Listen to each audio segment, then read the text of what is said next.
c'est la base, ouais, c'est stylé. Les lives qui déboîtent, on apprend sans arrêt Joestar.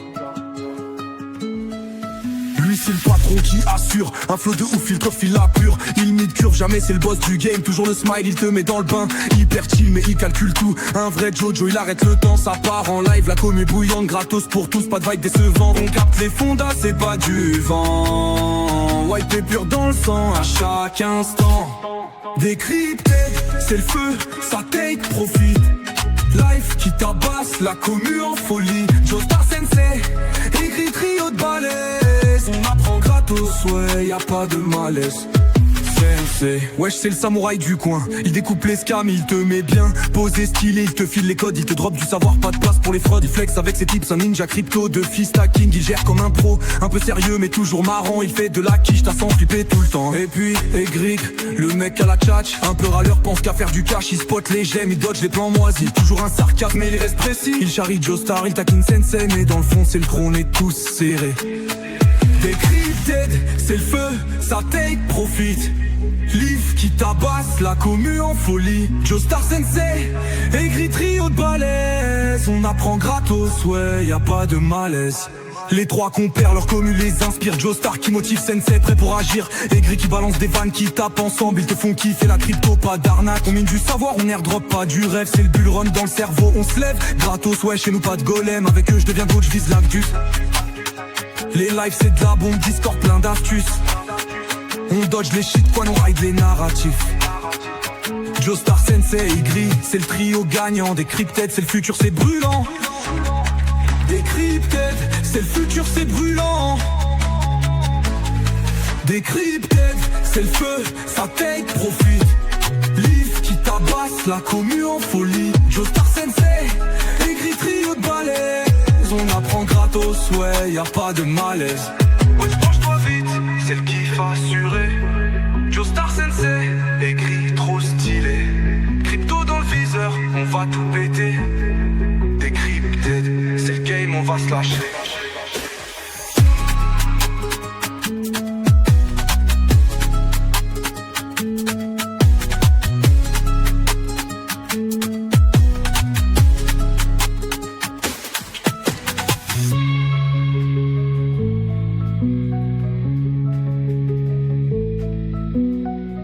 Wesh, branche-toi vite, c'est le kiff assuré. Joestar Sensei, écrit trop stylé. Crypto dans le viseur, on va tout péter. Crypted, c'est le game, on va se lâcher. Yo les gars, un petit live dans le vert, ça fait un bon moment. Je pense que tout le monde est heureux. On va en parler un petit peu, voir un petit peu si c'est durable ou non. Comment tu vas, Gourmet? C'est une bonne semaine? Ouais, ça va, écoute, tranquillement. Tu t'es pas fait surprendre par le pump? Parce que du coup, c'est quand même lié vachement à news macro. Pas trop. Enfin, moi, j'anticipais qu'on ait un petit rebond quand même. Après, je sais pas jusqu'où ça va aller, mais je suis pas trop surpris. Ok. En plus, des bonnes tonnes. Ouais, en plus, je suis particulièrement exposé à Hype qui performe assez bien, donc c'est cool. C'est vrai. Ouais. C'est vrai que c'était un des top performers, ouais. Ouais, c'est clair. On va faire un petit point évidemment sur l'ICO de Mega. Je crois que c'est vraiment la question qu'on me pose le plus en ce moment. Mes DM étaient inondés. Alors attendez, je vous partage mon écran pour ceux qui vivraient dans une cave et qui n'ont pas la news. On a Mega ETH, dont on a parlé en large et en travers dans cette émission depuis belle lurette, depuis bientôt un an, qui lance son ICO.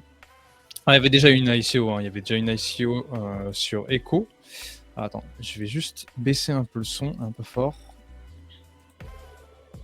Ça n'a aucun impact. Ah oui, non, c'est là. Voilà.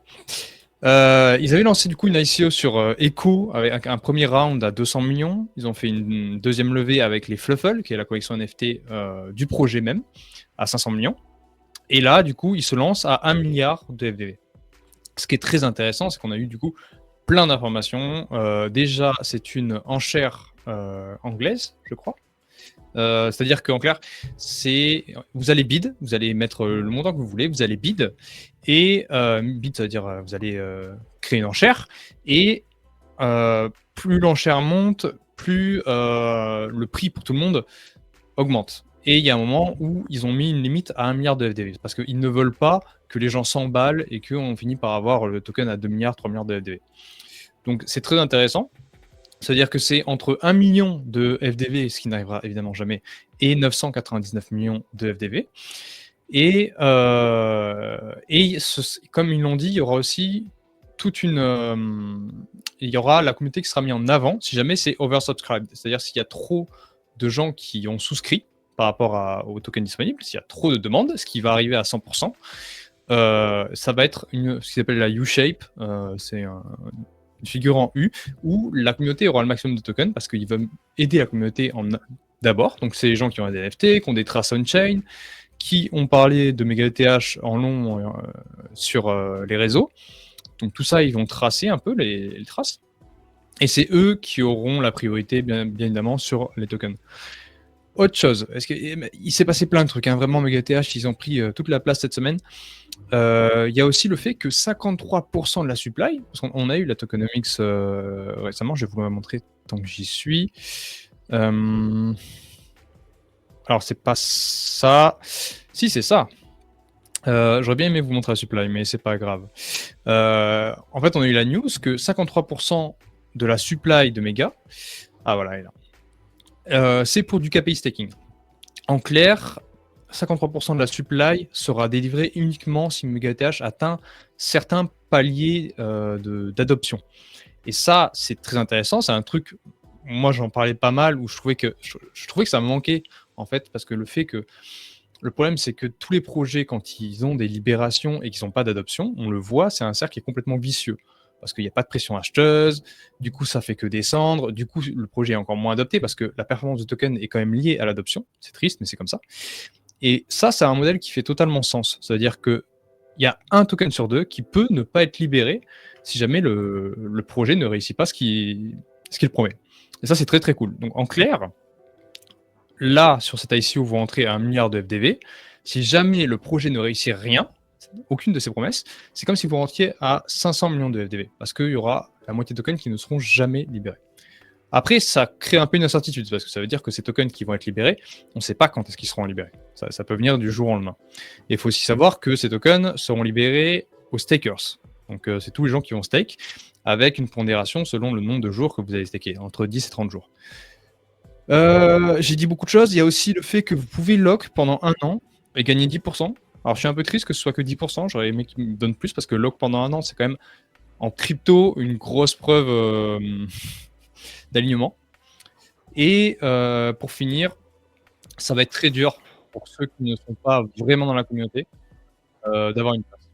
Parce qu'il y a beaucoup de demandes. Le token est déjà beaucoup plus haut en pré-market. Je ne sais pas si tu as regardé récemment Gourmet, mais il est à 6 en FDV, là il est à 3. Il a 5, non 5 Ah, il a chuté. Et il a pas mal chuté, j'ai vu, moi c'est pas un truc que je suis beaucoup, mais dans tous les cas, il y a un multiple à prendre évident. Donc il y aura clairement trop de demandes, et si vous n'avez pas de traces, ou si vous ne lockez pas, c'est pas une recommandation à lock, hein, parce que lock c'est quand même un danger. Il y a très peu de chances que vous ayez une place. Je suis désolé de vous le dire. Je l'espère pour vous en tout cas, si vous aimez le projet. Moi je sais que j'aime beaucoup le projet, et Là, voilà. 43 centimes en pré-market le token. Donc je sais pas ce que ça fait. Donc 4 milliards, 4,3 milliards. Ah, attends, je vais repartager mon écran parce que c'était pas la bonne configuration. Merde. Partager l'écran. Tac. Ok. Donc voilà, si vous avez des questions, n'hésitez pas avant qu'on passe à la suite.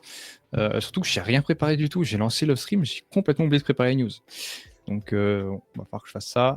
Alors, pour la question, oui, j'espère que les rôles Discord vont aider. Tout va aider. Tout ce que vous avez fait, que ce soit sur Discord, sur X, sur YouTube, machin. YouTube, je ne garantis pas, mais je pense que ça contribue. Il y aura Kaito qui va aider. Tout ce que vous avez pu apporter, même GitHub, ça va vous aider. Donc voilà. Et je m'inquiète pas pour Tommy pour le coup, parce que il est quand même connu de la communauté. Voilà. Je crois qu'il y a plus de 100 000 comptes qui sont enregistrés. Ouais. Il y en a plus de 100 000.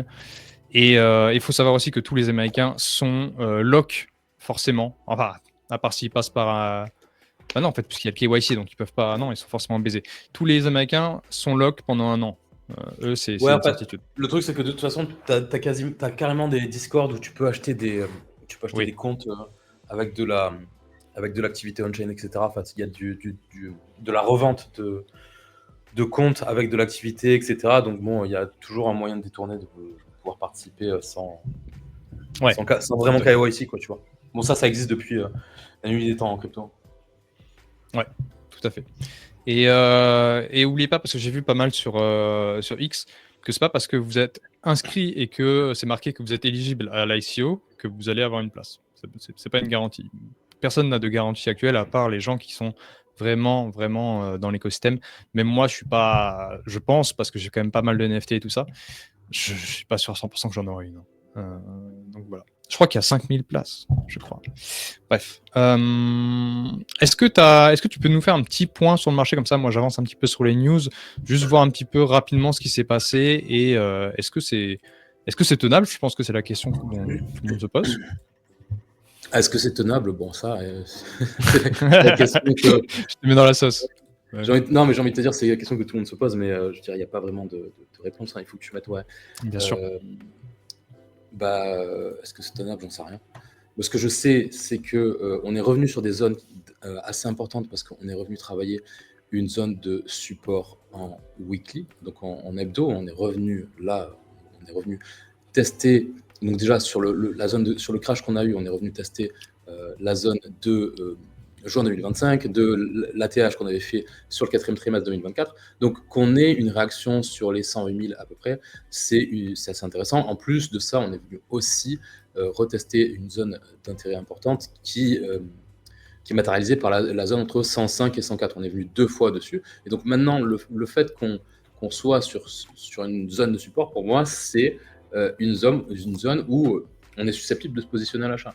Maintenant, après, il y en a qui pensent qu'on peut aller plus bas. Évidemment, on peut aller plus bas. Mais actuellement, pour moi, c'était, bon, ça reste toujours un peu, une zone, bon, c'est quand même, là sur Bitcoin, on est quand même reparti, mais c'est une zone qui était intéressante. C'est pour ça que moi, de toute façon, je l'ai dit en vidéo, j'ai dit rebond, je questionnais sur ça. Là, pour le moment, on est en train de structurer quelque chose qui, que ce soit en 4 heures, que ce soit en daily, qui ressemble à un bottom. En plus de ça, on avait vu, alors attends, Performance Matrix, pas ça, on avait vu au niveau du momentum, on avait quelque chose d'assez simple, c'est une belle divergence haussière sur les 4 heures. Donc, les divergences, c'est avec les prix de clôture. Donc là, on voit qu'on faisait un plus bas, un plus bas, plus bas, et là, on fait un plus bas et un plus haut, un plus bas, plus haut.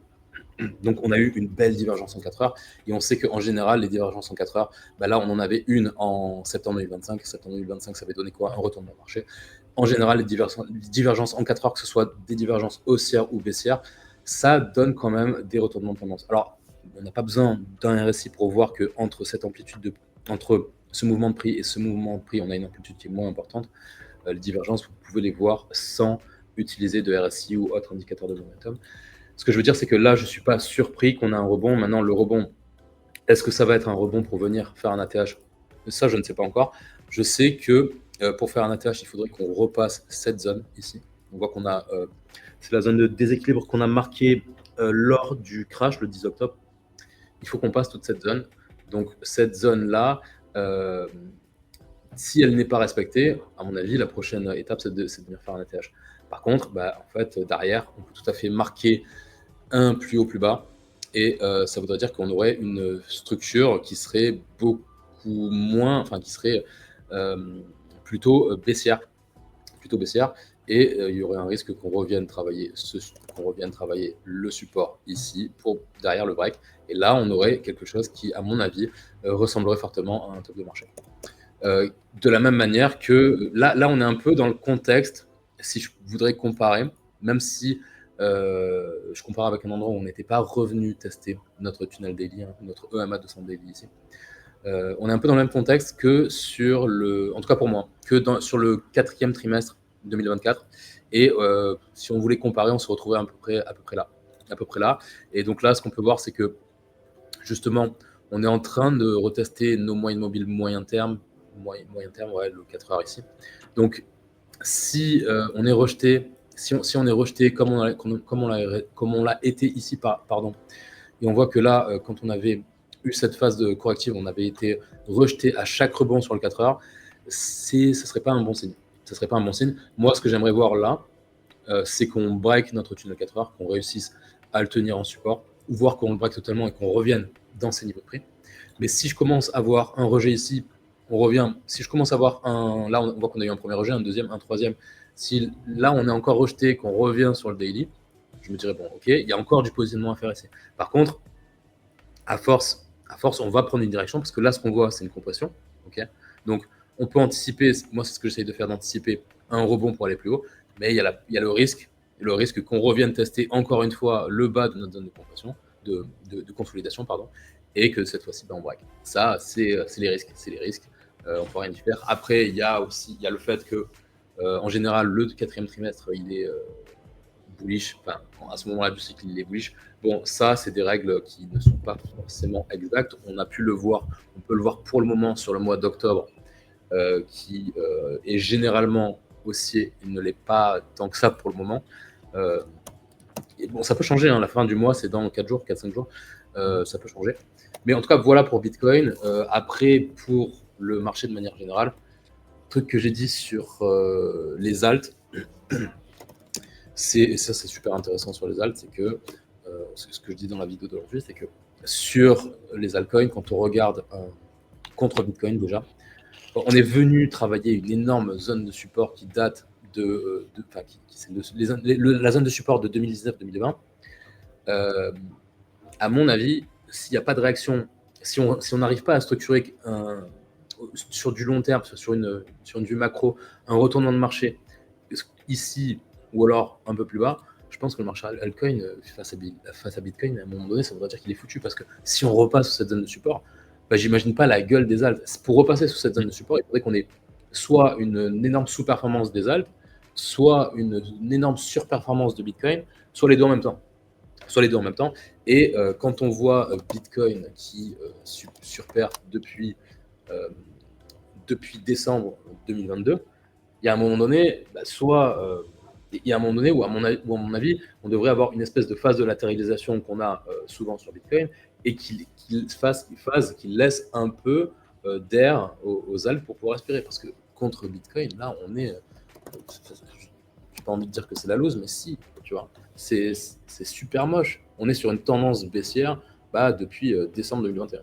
Donc on est sur des altcoins qui sous-perfent de manière générale, parce que on est sur un indice depuis 2021. Donc, tu vois, à un moment donné, au plus on passe de temps, au plus à un moment donné, il y a quand même des risques qu'on ait un retournement dans l'autre sens. Bon, après, qu'est-ce qu'il faut pour que ça arrive? Ça, je sais pas, une amélioration au niveau macro, etc. Je sais pas exactement.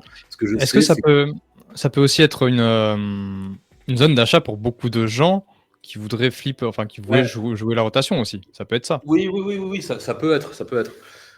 Mais moi, les zones commencent à être vraiment incroyables au niveau sur une vue de long terme. Mais la réalité, c'est que si on passe sous ces zones, tu te retrouves vraiment sous les niveaux de 2010. Tu as les niveaux là, c'est 2017, quoi, tu vois. C'est exceptionnel. Enfin, je veux dire, c'est assez fou. C'est pour ça que moi, là, étant donné qu'on est en train de, tu vois, si tu me mets en mensuel, on est en train d'arriver, en tout cas, on a tapé un support mensuel. C'est quand même assez fou. Même, tu peux le mettre, tu le verras en trimestriel aussi, tu vois. C'est un burst. Ouais, c'est vraiment, on est revenu sur les niveaux de 2019-2020. Bon, alors après, quand tu regardes, évidemment, quand tu regardes pas contre Bitcoin, c'est beaucoup plus, c'est beaucoup moins moche, mais la réalité, c'est qu'un altcoin, si de manière générale, tes alts, tu n'arrives pas à surperformer la perte de Bitcoin, ça sert à rien de les avoir. Alors après, ce qu'il faut faire, c'est-à-dire que même si la charte des alts contre Bitcoin ressemble à ça, c'est-à-dire une sous-performance généralisée, ça ne veut pas dire que tous les alts sous-performent, étant donné que c'est que le top 125 et que derrière, ça n'empêche pas de faire de la performance quand on fait des choses de manière isolée, quand on ferait du crypto picking en fait. Tu vois, par exemple, on pourrait parler de Avicii. Par exemple, Avicii, là, la performance d'Avicii, elle n'influe pas sur la charte de hauteur. Donc là, je prends Avicii, mais c'est peu importe, n'importe quel alt qui surperf.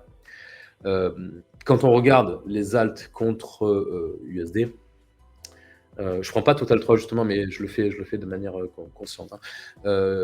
Quand on regarde contre USD, c'est plus joli et dans le sens où, pour moi, la zone dans laquelle on se situe ici, ça serait la zone idéale pour marquer un plus bas plus haut dans une tendance de fond qui reste haussière, enfin, dans une tendance de fond qui est haussière depuis avril 2025, étant donné que là, on voit qu'on a un plus bas plus haut, un plus bas plus haut. Et là, on voit qu'on fait des plus hauts, des plus hauts, des plus hauts, plus hauts. Donc, on est dans une tendance qui est quand même orientée à la hausse. Maintenant, là, c'est vraiment, enfin, pour moi, je peux me tromper évidemment, tout ce que je dis, je peux me tromper. C'est, à mon avis, un endroit qui est idéal pour essayer de faire du positionnement sur les alts, étant donné que ça pourrait marquer un plus bas plus haut. On voit qu'on a comblé une zone de déséquilibre, on est revenu sur une zone de support de juin 2025. C'est pour ça que moi, par exemple, j'ai repris une exposition Bitcoin, j'ai repris une exposition sur les alts. Bon, après, quand je dis j'ai repris une exposition sur les alts, c'est que j'ai surtout repris une exposition sur les paires liquides. Mais j'ai acheté 2-3 trucs aussi, mais surtout, c'est mon bac, c'est surtout iBitcoin. Je me casse pas trop la tête. C'est à peu près tout. Alors après, sur Total 3, c'est vrai que quand on regarde Total 3, c'est beaucoup plus intéressant et c'est le constat, c'est que il y a une surperformance, en tout cas sur ce cycle pour le moment, des majors, donc Ouais. c'est Bitcoin, enfin pas Bitcoin, mais c'est BNB, Solana qui ont BNB, Solana. Après il y a d'autres choses dont j'ai pas sûrement Link, non peut-être pas Link, mais c'est surtout BNB XRP, et hein. Sol. XRP, exact. Dinguerie aussi. Hein, ouais. XRP qui ont boosté la performance du Total 3, hein, il faut se le dire. C'est pour ça que à un moment donné, si on n'a pas les compétences ou si on n'a pas le temps de faire du crypto picking, il faut se contenter de spéculer sur les majors. Voilà. Et c'est ce que je disais cette semaine. Tu sais, je recommandais aux gens on n'en parle jamais. Alors, apparemment, c'est pas trop disponible en France, mais il y a le Coin 50 sur Coinbase qui prend du coup le top 50 des cryptos. Peu importe la performance, s'il y en a une qui sous-perf et qui passe 51, bam, c'est une autre qui passe devant. Donc en fait, ça permet de s'exposer vraiment à l'écosystème en général. Et comme tu le vois, on est même actuellement après un dump au niveau de décembre 2024. Ouais, c'est ça. C'est Et là c'est vraiment sur le dump qu'on a eu, sur le crash qu'on a eu, en fait, les petits alts, les medium et les small cap ont vraiment pris cher. Il y a des trucs il y a plein de trucs qui, je pense que, selon moi, il y a plein de trucs qui devraient, ça va pas être le cas, mais il y a plein de trucs qui devraient disparaître, quoi, tu vois. C'est pas normal, c'est pas normal, tu vois. Et il y a la capitalisation du marché crypto. Le problème, c'est qu'elle est quand même sacrément dopée par des zombies. Il y a des trucs, je suis désolé, c'est des zombies, quoi. Ouais. Des trucs comme, je sais pas, Polkadot, Kusama, etc. Je sais pas si c'est encore du EGLD, tout ça. Après, je vais peut-être me faire taper dessus. Après, si tu les mets face au Total 3, je pense qu'ils sont déjà sur la pente descendante et que c'est une question de temps. Oui, mais je veux dire, si on prend DOT, tu fais DOT, tu fais par. Total 3. J'aurais pu utiliser mon indicateur. Tu vois, c'est. Incroyable. Tu vois, qu'est-ce que tu. Je veux dire, pour moi, ça, c'est des zombies et c'est des trucs qui sont capitalisés à peut-être, je sais pas combien de milliards, mais voilà. En fait. C'est voué à disparaître. Je sais pas. Alors après, des fois, il y a des trucs qui sont. Qui sont ressuscités de nulle part. Je sais pas si ça s'est déjà fait de manière efficace. Il y a Zek, je sais pas si tu as vu récemment. Oui, alors Zcash, c'est. Après, c'est sur un narratif, c'est parce qu'il est quand même qualitatif un minimum. Zcash, c'est quand même assez différent parce que Zcash est quand même un narratif qui est intéressant et puis historiquement, c'est quand même. Historiquement, c'est quand même un bon token, tu vois. On dirait un shitcoin à 200K de market cap, la bougie, c'est affolant. C'est quand même, je veux dire, c'est quand même un bon token. Si je suis oui, c'est un très bon token. Mais qu'est-ce que je voulais dire? Zcash, Bitcoin, non, on va faire Poloniex, je pense qu'il y aura tout l'historique. Mais la réalité, quand même, c'est que sur le long terme, Zcash, tu vois, quand il y a tout l'historique dessus, c'est quand même un truc qui. Contre Bitcoin, je suis désolé, mais c'est un truc sur le long terme, ça vaut rien, quoi. Sur le long terme, contre Bitcoin, alors de la performance sur du court moyen terme, oui, super. Mais c'est pas un truc à hold. De toute façon, le seul truc, enfin, pour moi, il y a le seul truc que tu peux hold sur le long terme pour le moment, jusqu'à preuve du contraire, c'est BTC. Le reste, j'y crois peu. Même C'est clair. Ethereum m'a déçu sur ce cycle, tu vois. Mais Ouais. voilà, là, tu vois, tu as une preuve, c'est Zcash, c'est un truc qui existe depuis 2016, voire peut-être même avant, en tout cas qui est listé sur Poloniex depuis 2016. Et là, la performance contre Bitcoin, elle est catastrophique sur le long terme. Donc, tu peux pas. Voilà, je me mets en log pour qu'on voit plus la chart. Alors, c'est vrai que là, on est quand même au niveau de la performance, là, c'est quand même assez surprenant. Tu vois, vraiment, on est en train de revenir sur les niveaux de 2021, 2022-2021. Mais ça reste quand même sur le long terme un truc. Si tu l'avais hold, tu as complètement détruit ta performance. Toi, il aurait mieux fallu avoir du Bitcoin. Ouais. Même en plein bear market, enfin, surtout en plein bear market. Dans tous les cas, tu vois que et ça, c'est la même chose. C'est la même chose sur tous les actifs. Sur le long terme jusqu'à présent, je suis désolé, hein, les Bitcoin Maxi, ils ont raison. C'est juste que, si vous voulez, vraiment, je le dis, hein, c'est si vous voulez spéculer sur autre chose que Bitcoin sur le long terme, ne le faites pas. Ne le faites pas. Par contre, faites-le sur le court moyen terme, mais je le dis, hein, n'essayez pas d'avoir une vision trop long terme Oui. sur les altcoins parce que vous risquez vraiment de perdre de l'argent.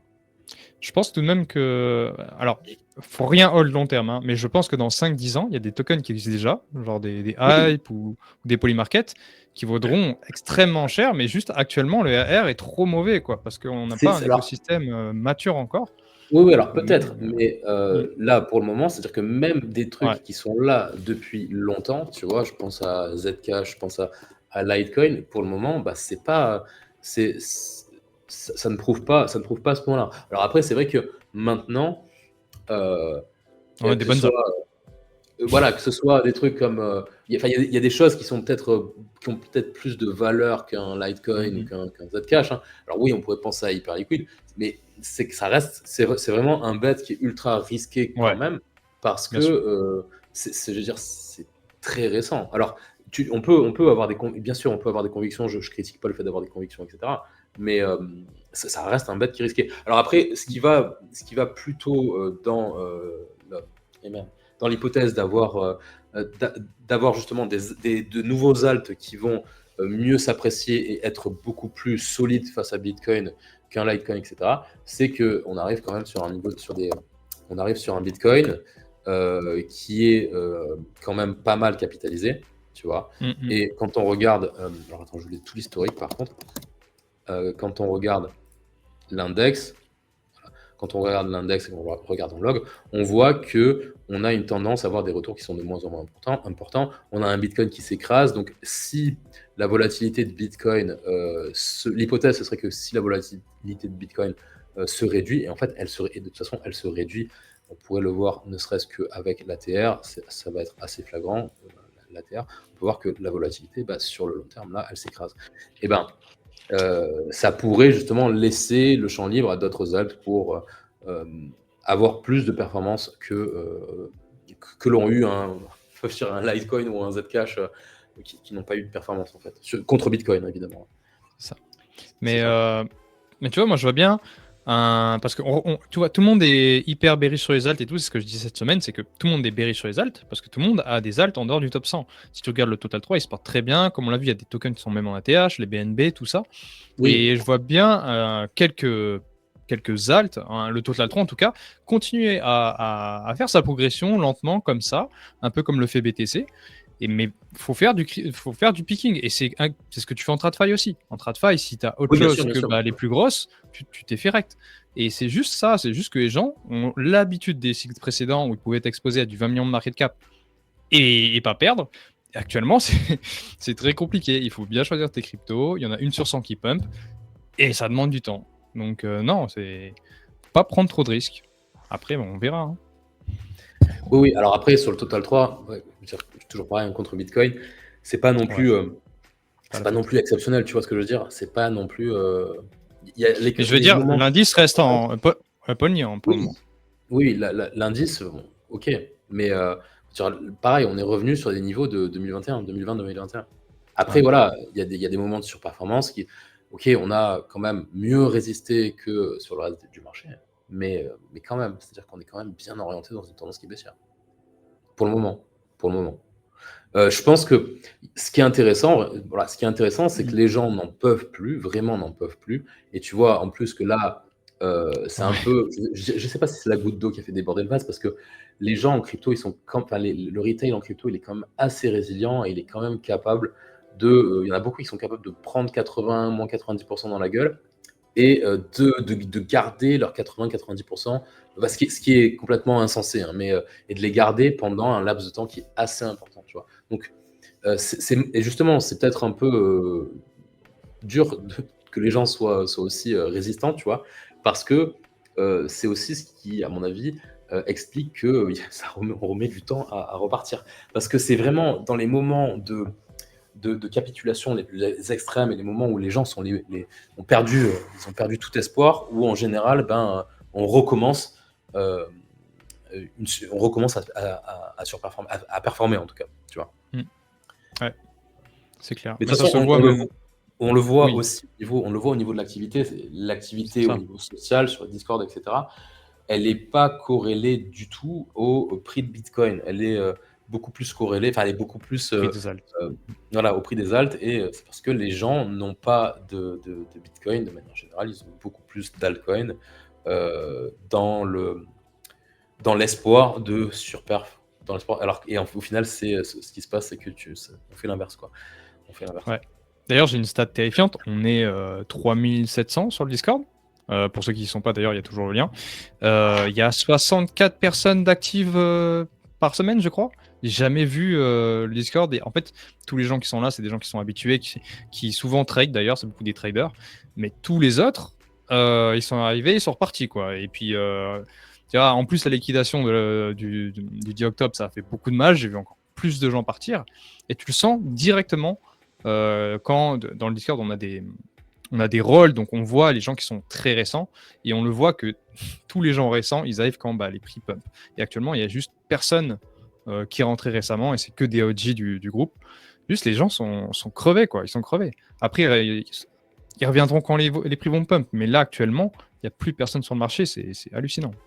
Et il y a une question de Drebeng. Vous ne pensez pas qu'à un moment, les alts ne seront plus forcément corrélés au BTC? C'est déjà pas trop le cas.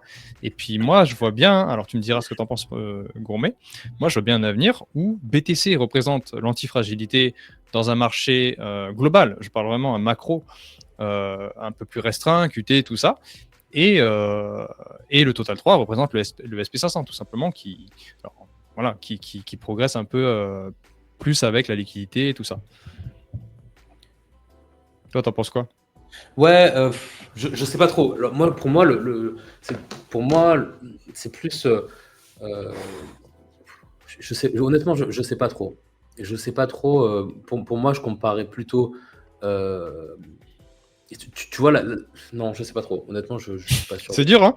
Ouais, Ouais, c'est mais dur. bon, C'est c'est dur. dur parce que c'est dur parce que c'est une projection c'est une Sur longtemps. projection sur du long terme, tu vois. Et moi, c'est pas un marché sur lequel j'arrive en tout cas à me projeter sur du long terme. C'est déjà parce que ce qui fait les prix sur le long terme, c'est les prix sur le moyen terme, et ce qui fait les prix sur le moyen terme, c'est les prix sur le court terme. Et du coup, moi, j'accorde beaucoup plus d'importance à ce qui se passe à l'instant présent, tu vois, pour essayer d'anticiper ce qui pourrait se passer demain. Mais je suis en aucun cas capable de te dire ce qui pourrait se passer l'année prochaine, parce que au plus tu essayes d'anticiper une horizon de temps long, au plus tu tombes plus dans l'anticipation, mais tu tombes dans la prédiction. Et moi, je fais pas de prédiction. C'est pour ça que tu me demandes les prix l'année prochaine, j'en ai aucune idée, tu vois. Et Après, tu peux te faire des thèses. C'est drôle de non, se faire des non, thèses. bien sûr, tu peux faire Moi, des thèses. j'adore ça. Non, mais tu peux faire des thèses, mais après, ce que tu peux faire, c'est vraiment, à la rigueur, pour pouvoir essayer d'anticiper, c'est plus sur, il faut plus se focus sur de la macro, tu vois, et pas sur de l'analyse technique ou, tu vois, les gens qui essayent de faire des trucs sur du temps long, sur de l'analyse technique, pour moi, c'est un peu frauduleux. Donc, Mm. donc, Mm. donc voilà, c'est pour ça que je veux pas trop m'avancer sur le temps long. Moi, je pense qu'il y a plein de problématiques au niveau du marché crypto qui restent encore à gérer, même s'il y a plein de choses qui ont été gérées. Tu vois, des trucs comme potentiellement, alors après, ça, c'est à double tranchant, mais tout ce qui touche à la régulation, etc. Il y y a des choses qui font que c'est peut-être pas assez régulé sur certains points, ou que ça l'est trop, je sais pas. Bon, après, ça, c'est un autre débat.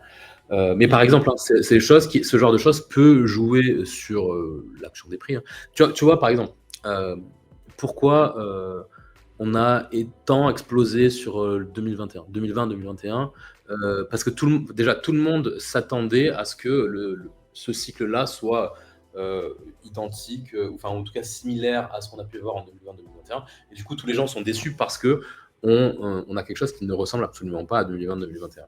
Mais ce qu'il faut comprendre, c'est que 2020-2021, on a eu un excès de levier dans le système et on a eu un excès de crime dans le système aussi. On a eu qu'on a encore, mais qu'on a d'une manière différente. Mais on a eu vraiment un excès qui n'existe plus actuellement. On a d'autres excès, mais on n'a plus les mêmes acteurs, on n'a plus le même niveau de liquidité, etc. Et du coup, on ne peut pas se retrouver avec ce qu'on a eu en 2020-2021. De la même manière, en 2017, tu avais un marché qui était totalement différent. Et la réalité, c'est que là, on est... Alors, moi, les cycles de 4 ans, etc., c'est pas mon truc, mais admettons, faisons l'hypothèse qu'on est en train de finir un cycle de 4 ans, tu vois, et qu'on va en démarrer un autre, etc., tu vois. Le truc, c'est que si tu abordes le prochain cycle comme tu viens d'aborder celui-là, tu vas te faire rect. Tu vas te faire rect parce que ça sera différent. Et que les gens sont toujours là en train de dire c'est jamais différent, etc. Si, ça l'est à chaque fois parce que, je veux dire, 2017, tu peux pas comparer ce qu'on avait en 2017 et 2021. Et tu peux pas non plus comparer, enfin, tu peux pas, je veux dire, tu peux les comparer, mais tu peux pas te baser sur ce qui s'est passé en 2017. Tu pouvais pas te baser sur ce qui s'est passé en 2017 pour 2021. Et encore peut-être un peu, tu vois, sur certains points, peut-être un peu. Et encore, il y a plein de trucs dont on s'attendait en 2017 qu'on n'a pas eu en 2021. Et de la même manière, là, tous les gens qui ont fait leur plan en fonction de 2021, etc., que ça allait péter dans tous les sens, non, ça s'est pas passé de la même manière. Et je te dis un truc, c'est que là, le prochain cycle, ça ne se passera pas de la même manière. En 2020-2021, moi je me rappelle 2020-2021, la rotation sur les différents Layer 1, il y a eu un truc ultra sectorisé où on a eu la BSC, après on a eu AVAX, on a eu Phantom, etc. On a eu à chaque fois une rotation sur les différents L1. Et là, sur ce cycle-là, il y a des gens qui pensaient qu'on allait avoir le même type de rotation. Non, on n'a pas eu ça parce que Avalanche, plus personne n'utilise Avalanche. On a la BSC qui est maintenue évidemment parce que CZ, etc. Phantom, je ne sais même pas ce que ça devient. Et tous ces L1 là, il y a plein de L1. Je suis désolé.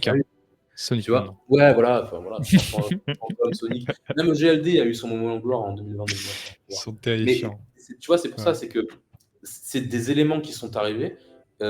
C'est des choses qui sont arrivées ponctuellement et tu peux pas baser un système, tu peux pas baser une règle sur ça, parce que là, ce qu'on a eu sur ce cycle-là, bon, on l'a eu en 2020-2021 aussi, mais on a eu une grosse folie au niveau des meme coins sur Solana, c'était, je me rappelle, c'était en 2024, je sais plus exactement, bref, c'était sur l'année 2024, on a eu ça. Après, on a eu les agents IA, mais voilà, c'est différent. Et le prochain cycle, ça sera probablement autre chose, tu vois. Enfin, ouais. je pense. Et puis par cycle, je pense qu'on peut parler de plus en plus de cycles qui est plus macro.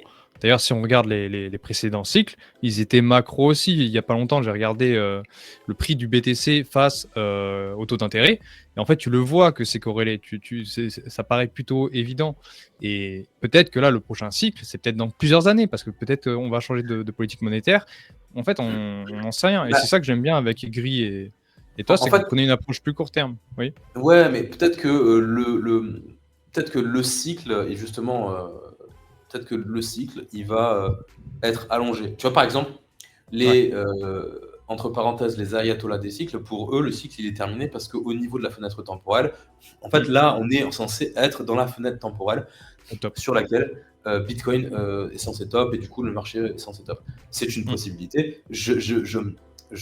J'écarte pas le fait que ce soit une possibilité, mais il y a une possibilité, c'est que on soit, si je mets une charte, je prends la charte de Bitcoin. Le truc, c'est que si... alors, admettons, on est dans la fenêtre temporelle. Ça voudrait dire que là, je me mets en daily, on va faire ça, et en fait, on va top. Voilà, si on est dans la fenêtre temporelle, ça veut dire que l'hypothèse dans laquelle on a un rebond qui nous ramène dans ce fair value gap ici, ça marque le moment où on a, en gros, un piège haussier, et derrière, on va avoir une correction, on va éclater le support, et derrière, c'est la direction, c'est de revenir sur les 100K. Les 100K vont sauter. Derrière, on revient aux 90K. Et les 90K, bon, après, je sais pas où ça ferait le bottom. Hein. Le bottom, il peut se faire. Je veux dire, ne pensez pas qu'il y a un prix auquel on ne peut pas venir. Ça, c'est vraiment le bottom, il peut se faire.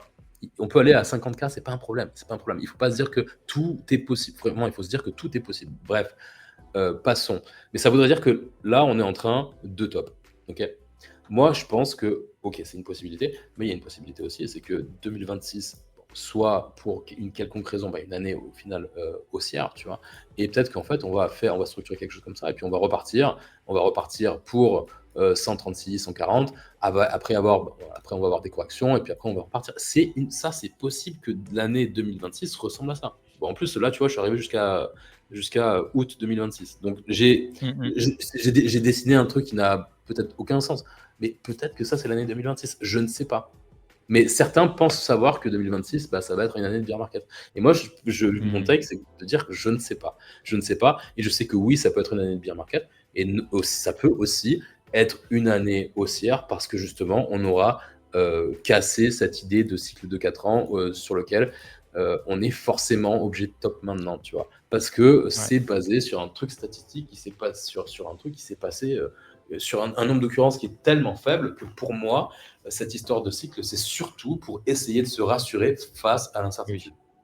Voilà. Je pense. Mais surtout que si tu regardes avec un prisme justement plus macro, plus confiance des marchés mondiaux, tout ça, en fait, tu te rends compte que ce cycle, il fait sens parce qu'il a suivi un petit peu la confiance des gens envers le fait qu'on allait s'approcher d'un QE ou pas. Et c'est pour ça que, tu vois, en fait, tout est explicable. Hein. N'importe quelle sous-performance du marché est explicable par le fait que les investisseurs se sont rendus compte que, non, en fait, pourquoi il allait faire chier un peu plus longtemps que prévu, ce genre de trucs. Et c'est pour ça que ça prend du temps. C'est parce que, pour le moment, on n'est toujours pas rassuré que on peut pas être sûr que l'année prochaine, ce sera une très belle année niveau taux d'intérêt, qu'il n'y a pas de récession, de machin. Les gens sont toujours un peu fébriles.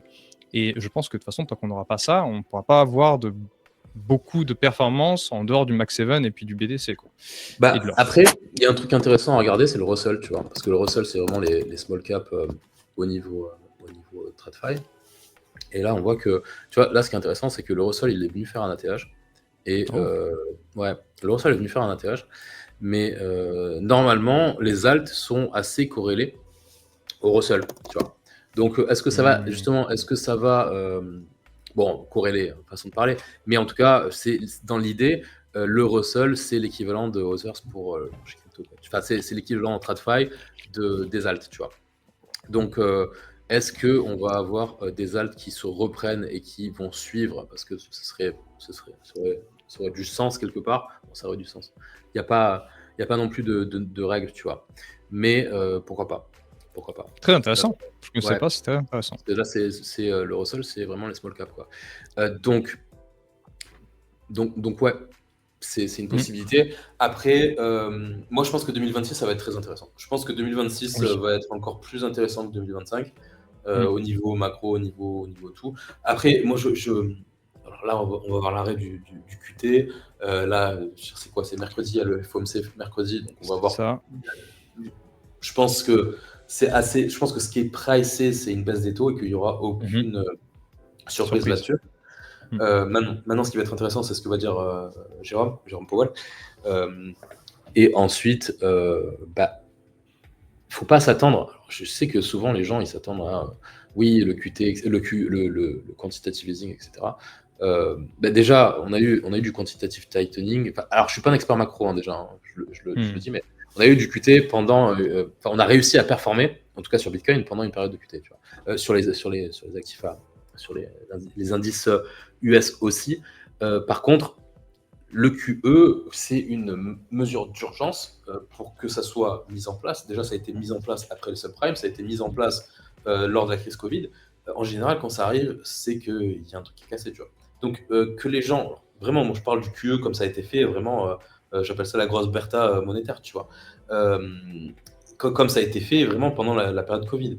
Il faut quand même être conscient que, le marché, il n'a pas forcément besoin du QE pour s'apprécier. Et la preuve, c'est qu'on s'est apprécié pendant une période où il n'y avait pas du tout de QE et justement, on a fait l'inverse.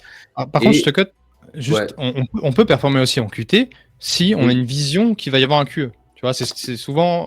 C'est pas une question de vision de QE. Je pense que c'est plus parce que c'est une question de liquidité et c'est une Enfin, question de QE, restreindre. je pense qu'on l'utilise trop, c'est comme Alt-Saison. C'est pas QE, mais en tout cas, allègement des taux d'intérêt, enfin, au moins une baisse, tu vois. Les gens- On n'est pas Non, obligé d'aller à zéro. après, moi, quand je parle de QE, c'est vraiment de l'action d'injecter dans le système, tu vois. Ouais, Donc, bien sûr. je pense que après, déjà, il faut utiliser, je pense que les termes, il faut les utiliser de manière les plus correctes possibles, tu vois. C'est-à-dire que Mm, faire du QE et baisser les taux d'intérêt, c'est pas la même chose, tu vois. mm, mm. Tu vois. Et Ouais, quand je on suis baisse d'accord. déjà le QE, quand c'est fait, bah, en général, enfin, normalement, les taux d'intérêt, ils sont à zéro. Donc, avant que ce soit mis en place, eh ben, tu baisses d'abord les taux d'intérêt. Bah, c'est ce qui a été fait toutes les dernières fois. On peut le regarder très rapidement, hein, On n'a mais pas besoin de ça. C'est pas ça qu'on attend sur non, voilà, ce que je veux le dire, c'est marché en que soi. Oui, oui. c'est-à-dire que si on s'attend à faire, si on s'attend à du QE, ça voudrait dire que le marché, il a sacrément décroché derrière, avant, en amont, tu vois. Et de plus, bah, c'est pas une nécessité pour que le marché surperforme, enfin performe tout simplement. C'est pas une nécessité. Donc il faut pas ça. Enfin, déjà, si tu es en train de t'attendre à ce qu'on fasse du quantitative easing, bah, ça veut dire qu'il va se passer quelque chose derrière qui va nécessiter qu'on fasse du quantitative easing, tu vois. Et, et c'est quelque chose, ça veut dire que le marché, il a vraiment, vraiment décroché beaucoup plus, à mon avis, hein, beaucoup plus que le 10 octobre. C'est pour ça que moi, je vois souvent les gens, ils sont obsédés par le QE. Bah, il n'y a pas de raison. Il n'y a pas de raison. C'est Oui. c'est Oui, c'est mais pas le QE c'est qui va comme tous dire. les termes. Voilà, on abuse un peu des termes. Tout ce qu'on veut, c'est que les taux continuent de baisser. C'est tout ce qu'on demande. Et ce sera, a priori, en tout cas, bullish pour les actifs. Après, justement, enfin, il y a aussi les raisons. C'est pas, pour moi, à mon avis, hein, Oui. Mm. c'est plus compliqué que ça au niveau macro. Je pense que c'est aussi pas uniquement qu'on baisse ou qu'on augmente les taux, mais c'est plus surtout les raisons pour lesquelles c'est fait. Tu vois ce que je veux dire? Parce que Mm, mm. les raisons, c'est pourquoi c'est fait et la vitesse à laquelle c'est fait aussi. Tu vois? Mm. Parce que Exactement. la vitesse à laquelle c'est fait aussi. Donc, Tout à fait. bah, déjà, vraiment, au niveau macro, je pense hein, déjà qu'au niveau macro, justement, sans vraiment être un expert, ce que je vois, c'est qu'il y a beaucoup de personnes qui parlent de macro, qui en parlent comme et qui ont l'air d'être experts, en fait, qui ne maîtrisent absolument pas le sujet. Et c'est comme ça que tu te retrouves avec des gens qui ont de mauvaises connaissances et qui vont croire que le QT c'est forcément bearish et le QE c'est forcément. Non, Oui. c'est pas ça.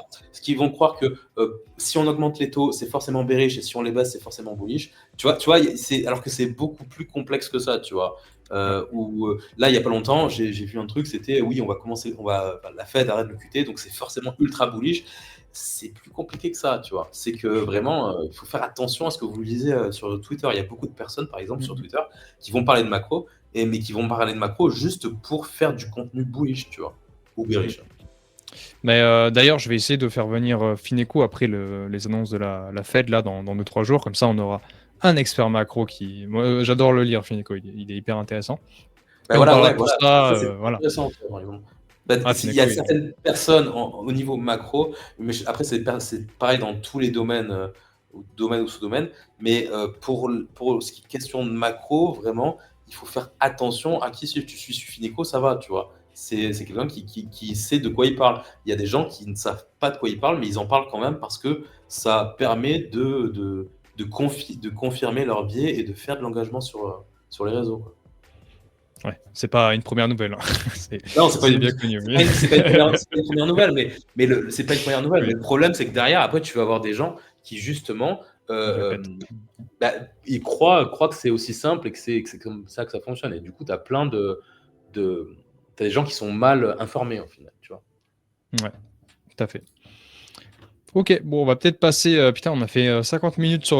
Mais c'est hyper intéressant et je pense que c'était hyper important. De toute façon, on en refera hein, des moments où on va parler un petit peu de ce qui se passe. C'est bien parce que ça casse aussi tout ce qu'on a construit là pendant 2 ans, tout le CTFR qui nous a parlé de cycle, de machin, tout ça. C'est cool qu'on remette tout ça en question et qu'on se pose des bonnes questions. Je vais vous faire un petit moment news parce que putain, il s'est encore passé plein de trucs cette semaine. Alors. Tac, tac, tac. On va commencer par là. Alors, dans les news, on a Coinbase qui a acheté Echo. Alors, Echo qui est une vieille plateforme ICO, ça date de 2018, je crois, tenue par Kobe. Ils l'ont racheté pour 360 millions, un truc comme ça.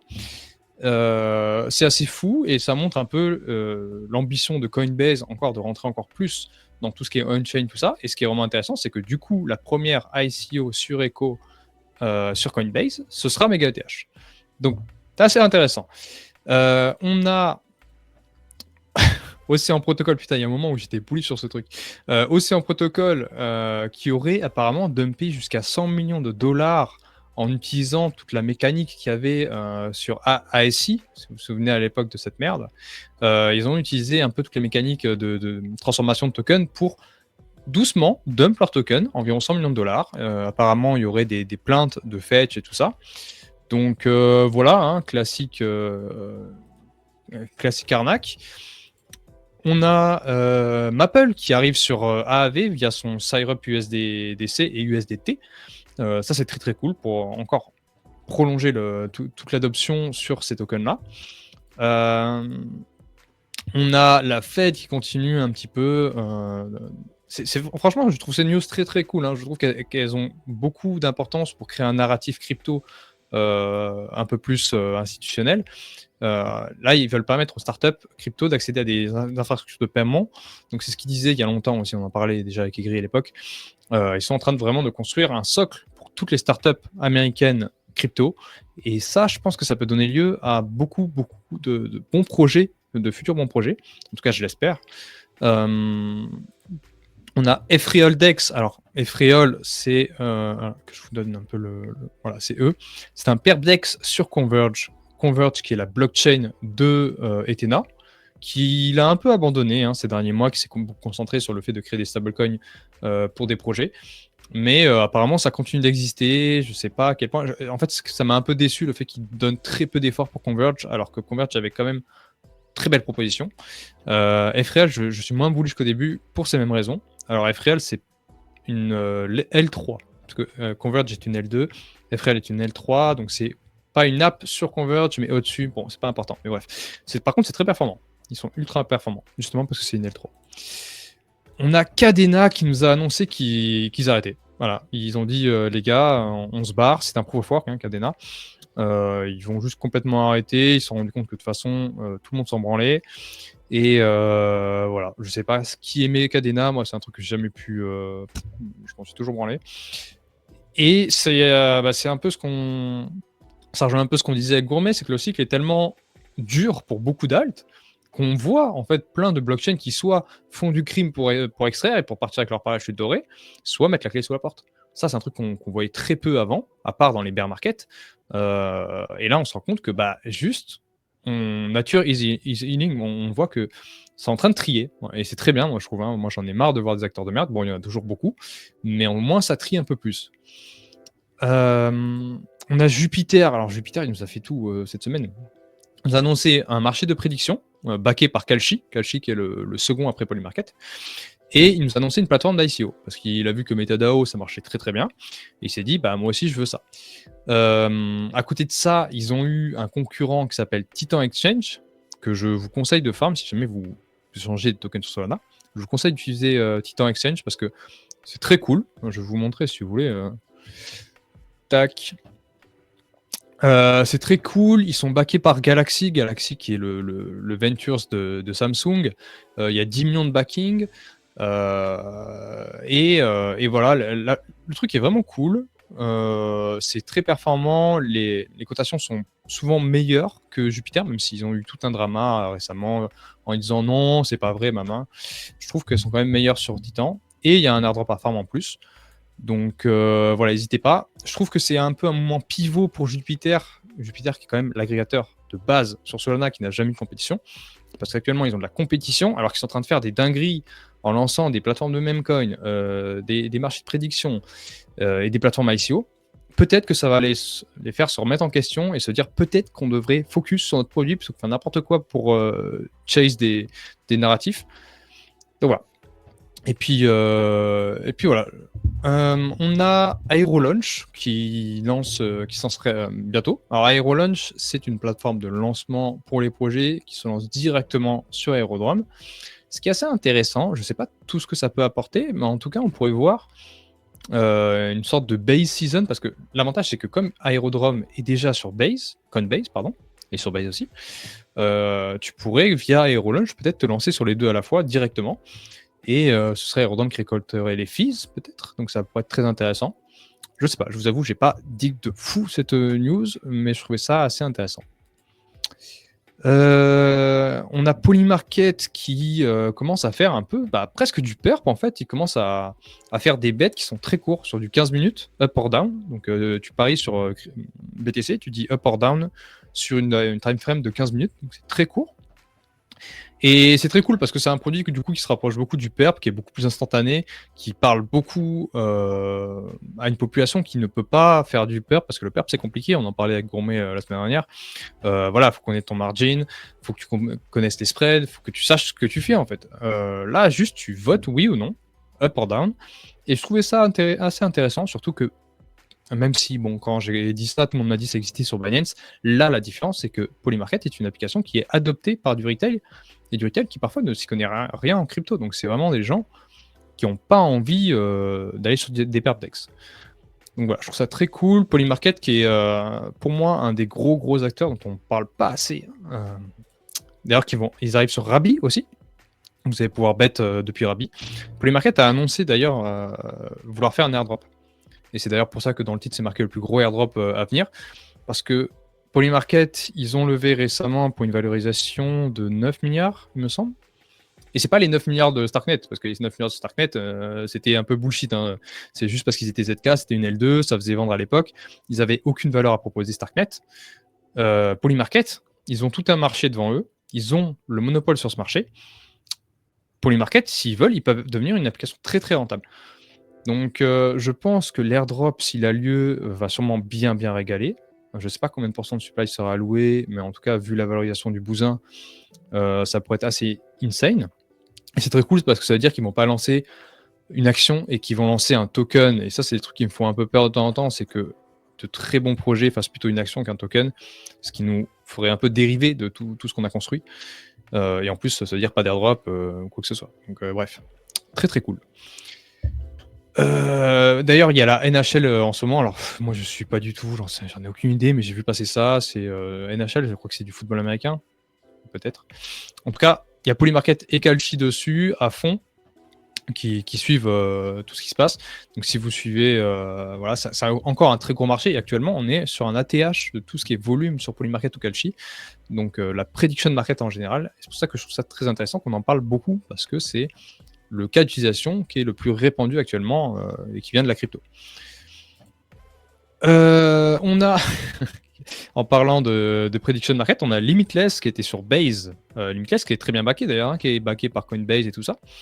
Le CEO a juste dump, en fait. Il a dump 1,5 million. C'est lui qui a défoncé la price chart, et quand il s'est fait gauler, il a dit non, mais on fait du market making à la maison, et du coup il a commencé à racheter. Je préfère dire ça parce que depuis que le prix est remonté, les gens se disent oh, c'était juste du FUD, on s'en fout. C'est pas normal. En vrai, ce qui s'est passé sur Limitless, c'est pas normal. Méfiez-vous. En plus, pour avoir suivi l'affaire, le mec est terrifiant sur les réseaux. Il a 23 ans, hein, donc c'est un jeune entrepreneur, et il parle comme de la merde. Donc voilà. Je sais pas à quel point Limitless est qualitatif, mais de base, moi j'étais assez bullish par sa nature et par le fait que c'était bien backé. Actuellement, je sais pas. Ça reste bien backé, mais ce qui s'est passé n'est pas normal. Et je sais pas, c'est assez terrifiant, honnêtement. On a Ethos. Ethos, dont je vous ai beaucoup parlé, qui fait un produit qui est très cool. C'est qu'on peut désormais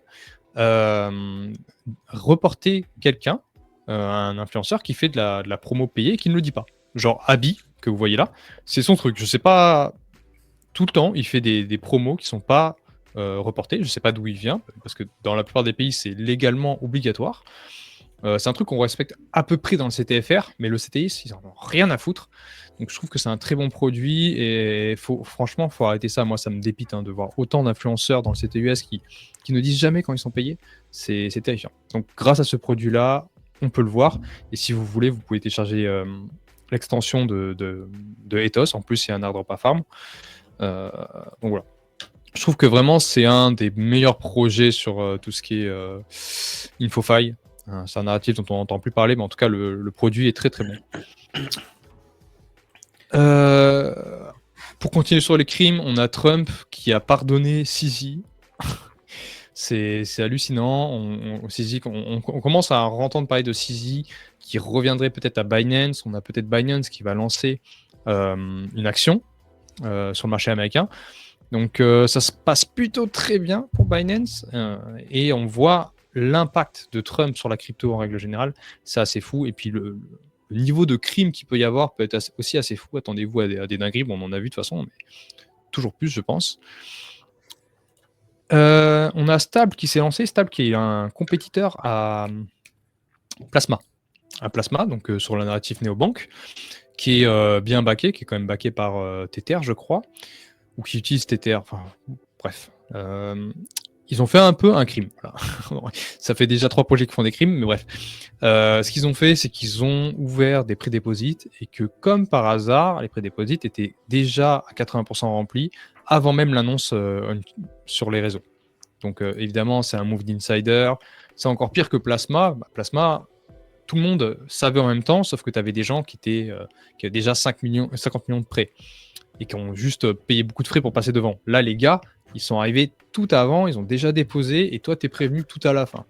Bref, c'est scandaleux. C'est un peu fatigant. On a JP Morgan qui va rendre possible le fait d'utiliser du Bitcoin et de l'Ethereum comme collatéral. Ça, je trouve ça très cool. Ça, encore une fois, ça permet d'utiliser la crypto de façon dans la vie de tous les jours et de bloquer en plus de la liquidité. Donc, je trouve ça vraiment très cool. On a PumpFun qui a annoncé acheter Padre App. Padre App qui est un terminal. Et c'est très cool parce que ce que j'aime bien avec PumpFun, c'est qu'ils rachètent un peu plein d'acteurs autour pour créer une sorte de super app. Voilà, c'est pas juste un launchpad, ça va être une super app. Et c'est smart, alors ça payera ou ça payera pas, ça dépend de plein de facteurs, mais c'est très très bien et c'est un truc que font très peu de projets, alors que c'est un truc classique en TradFi, hein, l'expansion horizontale c'est un peu classique. Donc c'est très cool. Le problème, bon, il y a eu un peu de FUD parce que Padre avait un token et que PumpFun a dit bah non, nous on s'en fout du token en fait, on a racheté. Et d'ailleurs c'est très important parce que ça vous prouve à quel point vos tokens n'ont aucune valeur. PumpFun a racheté le projet Padre. Tout de suite, le token n'a plus aucune valeur, parce que PumpFun a décidé que le token n'aurait pas de valeur. Et ça montre qu'il n'y a aucun lien légal entre ton token et le projet. Bref. Ah, il y avait un token, Padre ?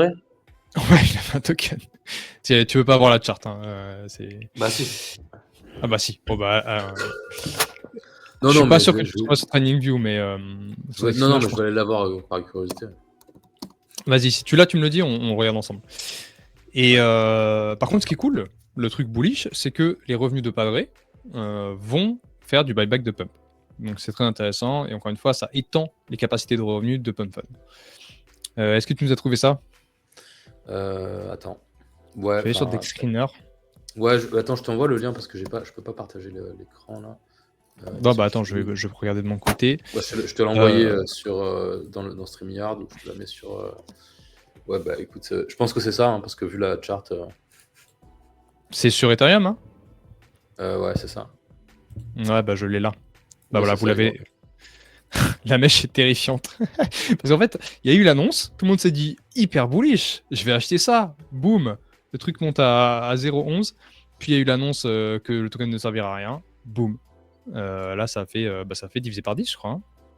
Ça fait divisé par 10. Terrifiant. Mais voilà, encore une fois, c'est un bon rappel que tout ce que vous achetez, surtout si c'est des low cap, ça peut faire ça à tout moment. Si c'est racheté par quiconque ou quoi que ce soit, ça peut faire ça à tout moment. Bref. On est bientôt à la fin. On a Tether qui va enregistrer 15 milliards de dollars de bénéfices cette année. Encore une fois, on en parlait. je pense que souvent les gens n'ont pas une vision. Moi, j'aime bien avoir une vision long terme de cet écosystème. Alors, ça ne veut pas dire que je vais hold des tokens long terme, mais je suis très confiant sur la capacité de notre écosystème à développer des applications qui sont extrêmement rentables. On voit des Hyperliquid, par exemple, qui sont parmi les applications les plus rentables du monde, rivalisant avec des OnlyFans, des trucs comme ça. PumpFun, c'est pareil. Et Tether, ça va aussi être le cas parce que juste ça scale beaucoup trop et ça va être insane. Je pense que ça va être parmi les plus.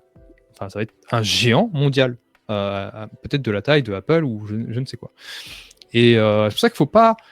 C'est pas parce que sur une année on a nos altcoins qui sous-perf qu'il faut jeter l'écosystème en mode on produit rien. En fait, en réalité, on est en train de produire énormément de valeur depuis 2 ans, 1 ou 2 ans, et c'est juste en train de scale de plus en plus parce qu'on a de meilleurs acteurs, on a de plus en plus de capacités, de moyens et de bons développeurs. Et je suis très confiant pour dans 10-20 ans. Par contre, il y aura 99,9% des projets qui existent aujourd'hui qui n'existeront plus à ce moment-là, bien évidemment. Voilà, ça c'est le ouin-ouin de Jupiter, on en a parlé. On a une narrative 402. J'ai pas trop dig parce que j'étais pas sur narrative et quand une narrative explose, j'y vais pas. Voilà, pour moi, elle est passée et surtout que en fait la narrative 402, c'est Coinbase et Google qui utilisent un canal de paiement pour des agents IA. Donc la narrative, elle est juste sur une norme utilisée pour des agents IA. C'est même pas un narratif complet en fait. Il y avait eu ça l'année dernière sur le MCP. Ça a duré quelques jours et après ça allait à la cave. Donc faites attention. Tous les gens qui jump sur la narrative 402, peut-être que ça durera, mais en règle générale, des petits narratifs très précis comme ça a tendance à pas durer très longtemps. Et en règle générale, de toute façon, ouais, ils ont pris moins 50% aujourd'hui, ouais. Et après, voilà, j'ai vu qu'il y a des gens qui veulent racheter. Bon, faites ce que vous voulez, mais moi, je trouve que c'est extrêmement dangereux. Déjà, en règle générale, c'est très dangereux, mais là, en plus, sur un narratif de narratif, voilà. Cela dit, c'est quelque chose que je maintiens depuis longtemps. C'est pas parce que je m'intéresse plus au narratif agent IA que le narratif agent IA n'est toujours pas valable. Actuellement, les agents IA, pas le narratif, pardon, l'adoption. Les agents IA sont adoptés, il y a de plus en plus de transactions. On est un peu sur la courbe de Gartner, c'est-à-dire qu'on est dans une adoption de la technologie et qui a été surpricée par le passé. Donc actuellement, moi, j'ai pas envie de m'intéresser à un narratif qui commence à prouver sa valeur parce que c'est pas le plus intéressant en règle générale, même si je sais pas, mais moi c'est ma vision. Mais je jette pas le truc en mode ça sert à rien. Je l'ai défendu depuis 1 an. Je disais on pourra faire des applications qui sont vraiment utiles et on le voit. Voilà, ça commence à arriver. Donc c'est très cool. Mais je suis exposé à 0% là-dessus. Je vous le dis honnêtement. On a aussi, pour finir, on a du coup Hyperliquid qui commence à lister des actions, du gold, tout ça. Donc c'est très cool, ça permet vraiment c'est la vision qu'ils ont, donc voilà, de devenir le Nasdaq on-chain, ou c'est même plus le Binance on-chain finalement, parce que Binance ne propose pas ça. C'est vraiment le Nasdaq, ils vont tout lister. Moi je trouve la vision d'Hyperliquid incroyable. Ça évolue beaucoup sur le HIP3. Et voilà, de toute façon Hyperliquid c'est vraiment l'application. C'est vrai que j'ai dit que Polymarket était la plus grosse application parce que c'est la plus distribués au niveau du retail, qui sont non crypto-natifs. Hyperliquid, c'est très crypto-natif, mais par contre, c'est vraiment, ils sont grotesques, et ça fait partie, comme je disais, des potentiels gros winners de la crypto. Je l'espère en tout cas, parce qu'ils prennent le bon chemin, sont de bons acteurs. Franchement, incroyable. Voilà, wow, je vais boire parce que c'est long. Hein. Qu'est-ce que c'est long. Tac, on va voir un petit peu les questions. Je n'irai pas comprendre pourquoi XPL n'arrive pas à pump. Joe, tu en penses quoi? J'en sais rien, ça a marché. je sais pas du tout. Il n'y a pas de demande. Voilà, il n'y a pas de demande, tout simplement. Tout est question d'offre et de demande. Donc en fait, c'est pas. Il faut pas trop se demander pourquoi, parce que c'est difficilement explicable, pardon.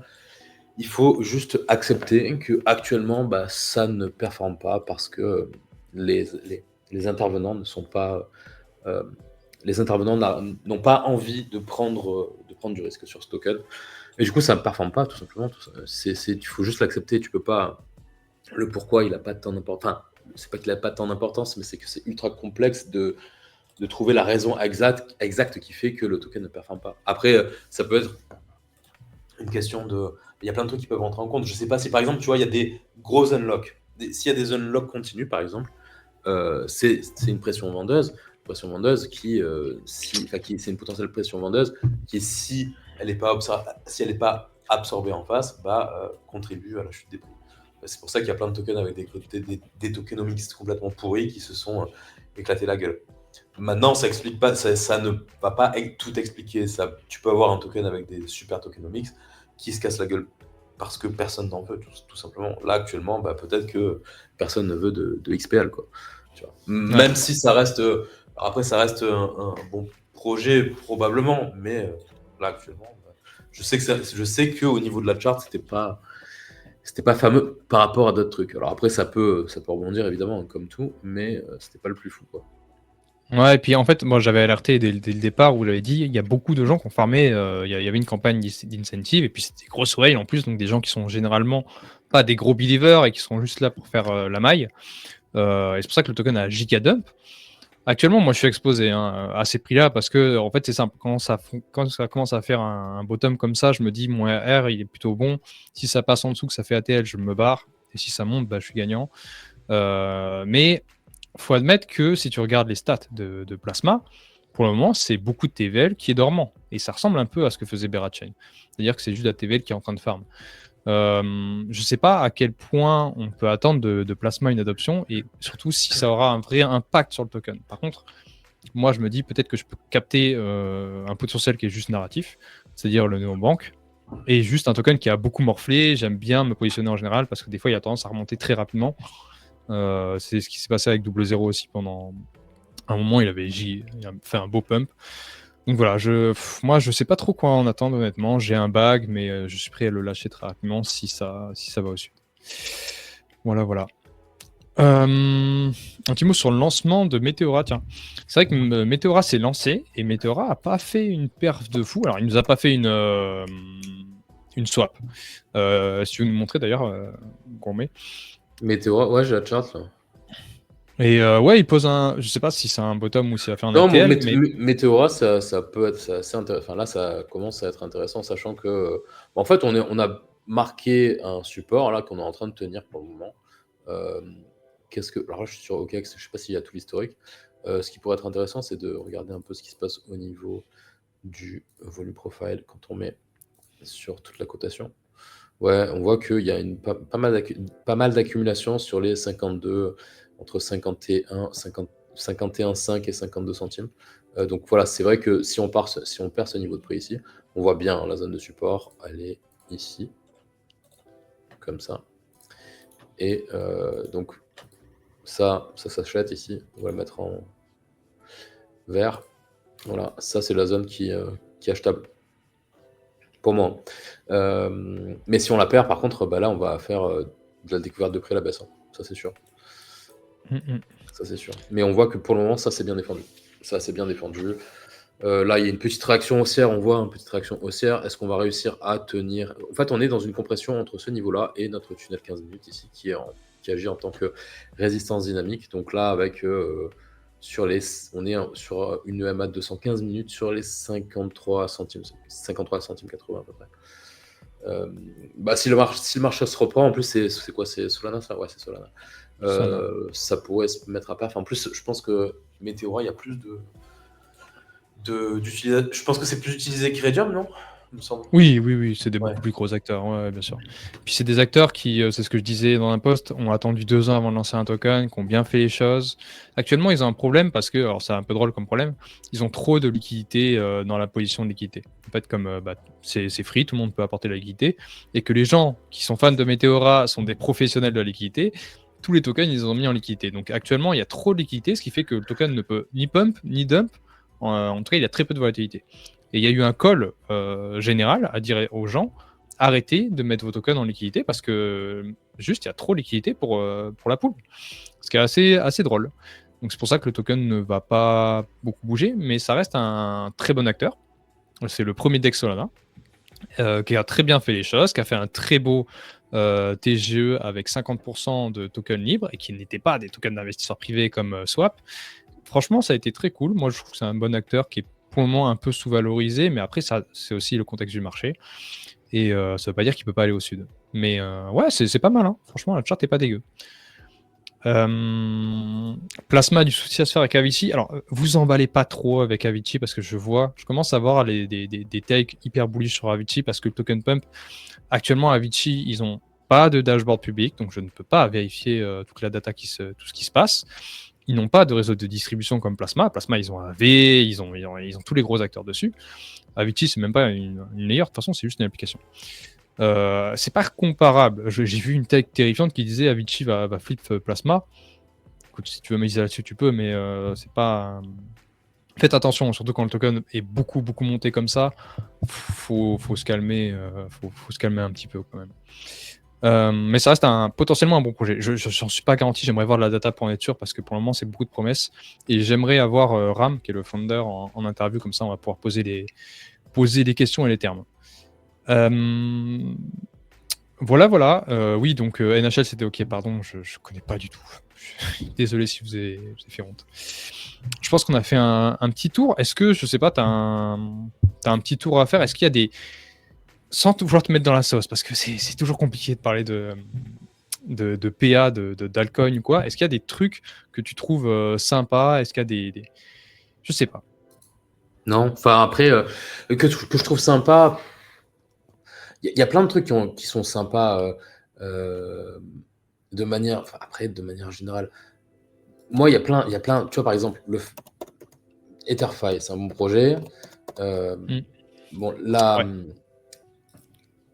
le truc s'est Etherfi fait qui est sur le même défoncer. narratif que Avicii, hein. C'est exactement Ouais, la en même chose. plus. Alors, le truc s'est fait défoncer sur le dump là.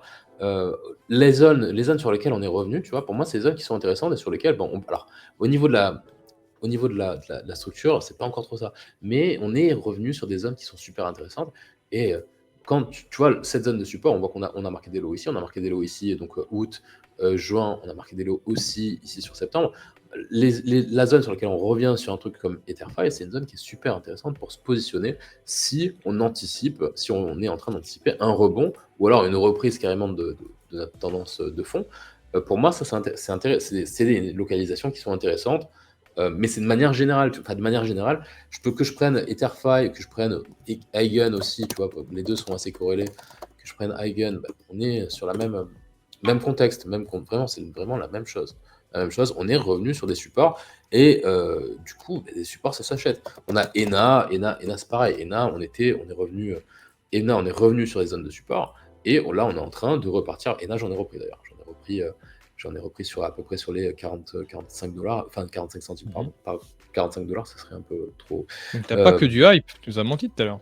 Ouais, mais en fait, c'est vraiment en termes de balance, tu vois, c'est vraiment, j'ai quasiment que du hype, quoi. Après, le reste, Ok, c'est ok. assez négligeable.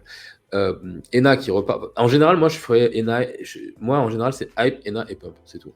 Tu vois. Donc voilà, ENA qui repart aussi. Après, des trucs intéressants, j'avoue que cette semaine, j'ai pas trop regardé, quoi. Si, j'ai vu Sui. Sui est super intéressant. Sui, c'est revenu sur une zone qui est extrêmement intéressante, je trouve, tu vois. On est revenu sur des zones qui ont donné un rebond en avril 2025, en juin 2025, et donc, Sui, on est revenu sur une zone qui est intéressante. Donc, après, moi, Sui, j'en ai pas du Sui, mais si je voulais acheter du Sui, c'est sur ces zones-là que j'essaierais de me positionner, tu vois. Je sais pas ce qu'il y a d'autre, parce que après, tu vois, même honnêtement, moi j'en ai rien à foutre, hein, même un truc comme ADA, oui, et ADA, ça a bien, j'avais pas vu que j'avais mis moins 70% sur ADA. Voilà, c'est pareil, c'est-à-dire qu'on est revenu sur une localisation, tu vois, on est revenu sur combler une zone de déséquilibre ici, on revient tester une zone de support, on est revenu sur nos moyennes mobiles long terme, et ADA, je suis désolé, même si ADA c'est de la merde, ça a mieux résisté que plein d'autres trucs qui sont censés être intéressants. C'est sur une zone qui est intéressante, voilà, tu vois. Donc, ADA, voilà, moi, enfin, ça m'intéresse pas, mais ça reste, techniquement, ça reste une zone qui est intéressante où on peut faire du positionnement. En tout cas, voilà, sur les alts. Après, honnêtement, je sais pas, hein, parce que, tu vois, voilà, le truc que j'ai tout un peu la même.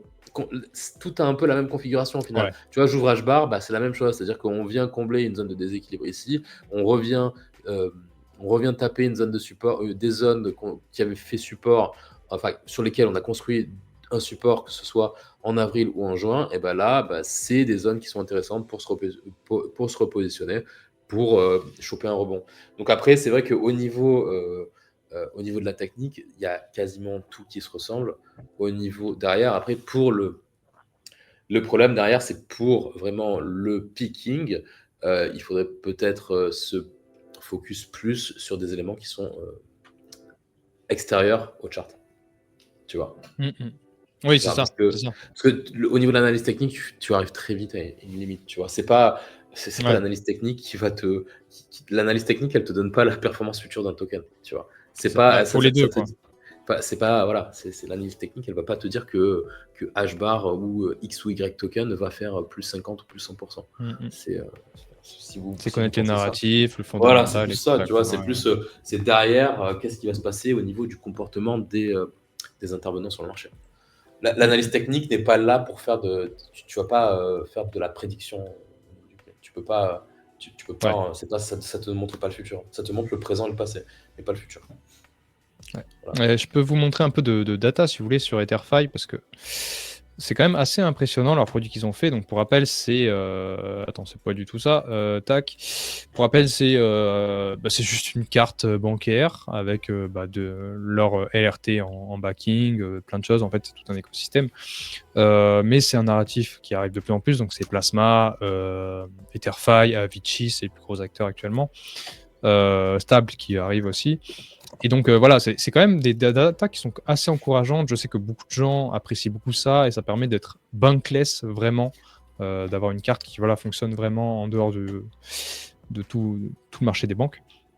Et voilà, je vais vous montrer les stats parce que c'est assez cool. C'est vraiment en up only, donc c'est un acteur qui reste majeur. Actuellement, c'est pour moi un acteur qui est plus gros en termes de vraie utilisation que Plasma. Plasma, ils sont encore dans un état de fœtus, ils n'ont pas d'adoption, ils n'ont pas de carte qui est vraiment très utilisée, donc ce sera à suivre, peut-être que ça arrivera, mais en tout cas, EtherFi sont devant en termes d'adoption.